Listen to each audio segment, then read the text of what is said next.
പ്രാണായാമം പ്രത്യാഹാരം നിത്യാനിത്യ വിവേക വിചാരം ജാപ്യസമേത സമാധി വിധാനം കുർവവദാനം മഹദവദാനം.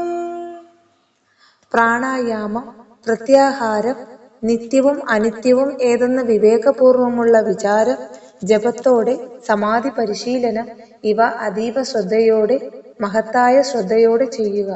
ശരീരമെന്നത് ആത്മാവിന് ഒരു ഭാരമായി തീരരുത്. അതിനാൽ ശരീര നിയന്ത്രണം ആവശ്യമാണ്.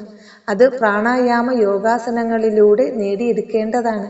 മിതമായ ഭക്ഷണവും നിത്യമായതേത് അനിത്യമായതേത് എന്ന വിചാരത്തിലൂടെയും നിരന്തര ജപധ്യാനങ്ങളിലൂടെയുമുള്ള സമാധിസ്ഥ ജ്ഞാനം ഇവ ശ്രദ്ധയോടെ പരിശീലിച്ചാൽ ശരീരം നിയന്ത്രണത്തിലാവും.